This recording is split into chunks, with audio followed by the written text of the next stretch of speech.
Sim, Senhor, viemos te adorar em espírito e em verdade, queremos te ouvir, Pai. Fala conosco, Espírito Santo, nós precisamos ouvir a tua voz, precisamos de ti mais do que tudo. Ajuda-nos a ter entendimento da tua palavra, ter discernimento espiritual. Ensina-nos hoje, Pai, a te ouvir, te obedecer, Pai.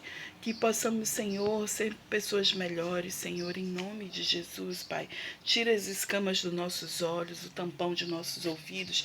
Tira, Senhor, toda a cegueira espiritual de nossas vidas. Que possamos, Senhor, ter entendimento, discernimento, revelação da tua palavra, Pai. Em nome de Jesus, nos dá sabedoria hoje, Deus. Em nome de Jesus. Amém? Glória a Deus, bom dia, shalom, Deus abençoe grandemente seu dia. Em nome de Jesus, estamos aqui no Devocional, capítulo 15 do livro de Mateus, né? Jesus e a tradição judaica. Bom, aí os fariseus e os religiosos piram, né? Cada religioso, quando se fala disso, pira. Vamos lá. Então, alguns fariseus e mestres da lei, vindos de Jerusalém, foram a Jesus e perguntaram: por que os seus discípulos transgridem a tradição dos líderes religiosos? Pois não lavam as mãos antes de comer. E respondeu Jesus: e por que vocês transgridem o mandamento de Deus por causa da tradição de vocês? Pois Deus disse: honra teu pai e tua mãe, e quem amaldiçoar seu pai e sua mãe terá que ser executado. Mas vocês afirmam que se alguém disser ao pai ou à mãe: qualquer ajuda que eu poderia lhe dar, já dediquei a Deus como oferta, não está mais obrigado a sustentar seu pai. E assim, por causa da sua tradição, vocês anulam a palavra de Deus. Hipócritas! Bem profetizou Isaías acerca de vocês, dizendo: este povo me honra com os lábios, mas o seu coração está longe de mim. Em vão me adoram, seus ensinamentos não passam de regras ensinadas por homens. Bom, esse capítulo 15 fala muito sobre isso, né? Sobre o que está no nosso coração, na nossa mente. Porque primeiro a gente pensa, o pensamento desce para o coração. E se descer para o coração, pode virar uma atitude. Pode ser uma atitude boa ou ruim. Então Jesus está falando sobre isso, né? Eles têm tanta religiosidade. E eu conheço pessoas assim, que são tão religiosas que são incapazes de fazer uma coisa boa. São incapazes de ter um relacionamento com Deus verdadeiro. Só de aparências. Então isso é terrível, e a gente não pode viver de aparências, de hipocrisia. A gente precisa falar e fazer. Amém? Vamos seguir aqui, versículo 10. Jesus chamou para junto de si a multidão e disse: ouçam e entendam. O que entra pela boca não torna o homem impuro, mas o que sai de sua boca, isso se torna impuro. Então os discípulos se aproximaram dele e perguntaram: sabe que os fariseus ficaram ofendidos quando ouviram isso? E ele respondeu: toda planta que meu Pai Celestial não plantou será arrancada pelas raízes. Deixem-nos, eles são guias de cegos. Se um cego conduzir outro cego, ambos cairão num buraco. Então Pedro pediu-lhe: explica-nos a parábola.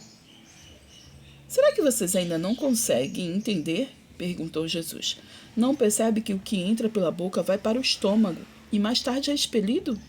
Mas as coisas que saem da boca vêm do coração e são essas que tornam o homem impuro, pois do coração saem os maus pensamentos, os homicídios, os adultérios, as imoralidades sexuais, os roubos, os falsos testemunhos e as calúnias. Essas coisas tornam o homem impuro, mas o comer sem lavar as mãos não os torna impuro. Né? Eles tinham muitas tradições, né? Tinham que lavar a mão. Se ninguém lavasse, estava impuro. E para se limpar tinha todo um ritual, né? Então eles eram tão ligados no ritual que esqueciam da vida em si. E aqui a gente viu, né, sobre a tradição judaica, tudo que os fariseus faziam e que, na verdade, não adoravam o Senhor e Deus. E o próprio Jesus falou que eles seriam arrancados, são cegos guiando outros cegos. Versículo 21. Saindo daquele lugar, Jesus retirou-se para a região de Tiro e de Sidom.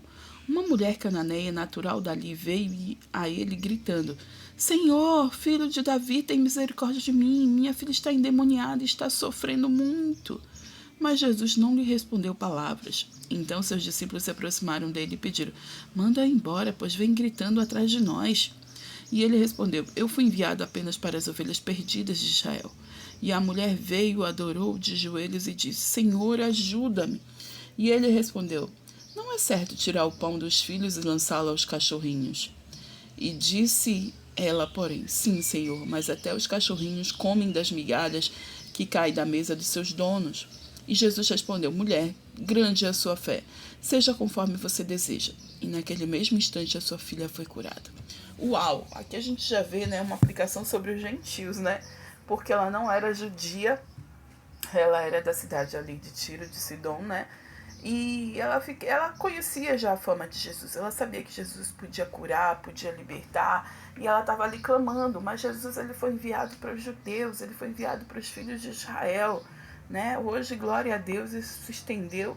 E nós podemos, né, ter a salvação, ter a cura, ter a libertação. Mas primeiro foi apresentada essa oportunidade para os filhos, para os israelitas, para a cidade escolhida de Deus. E glória a Deus. Então a gente vê que essa mulher insistiu tanto que ela teve o que queria, né?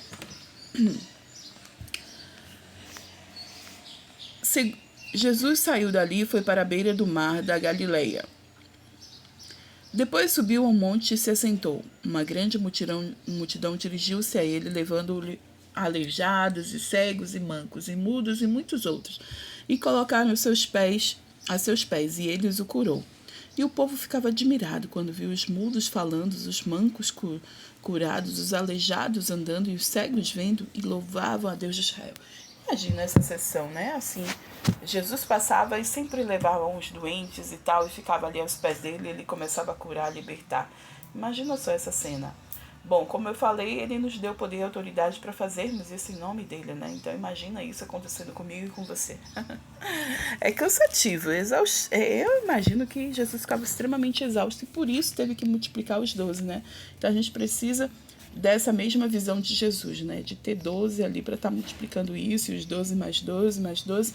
Olha, essa visão já existe. Deus deu a César Castelhano que multiplicou pelo mundo. Inclusive eu faço parte de uma igreja como essa, né, que é de células, que é a divisão G12. O governo dos 12 é justamente isso, a gente segue o exemplo de Jesus. Jesus é um líder, ele tem seus 12 discípulos que multiplicam isso, né, e cada 12 vai multiplicando. É exatamente essa visão que a gente faz, para que ninguém fique exausto, acabado, mas que todos possam trabalhar no reino de Deus. Amém? Vamos seguir aqui, versículo 32. Jesus chamou os seus discípulos e disse: Tenho compaixão desta multidão. Já faz 3 dias que eles estão comigo e nada têm para comer. Não quero mandá-los embora com fome, porque podem desfalecer no caminho. E os seus discípulos responderam: Onde poderíamos encontrar neste lugar deserto pão suficiente para alimentar tanta gente? Quantos pães vocês têm? Perguntou Jesus. 7, responderam eles, e alguns peixinhos. E ele ordenou à multidão que se assentasse no chão. Depois de tomar os 7 pães e os peixes e dar graças, partiu-os e os entregou aos discípulos e os discípulos à multidão.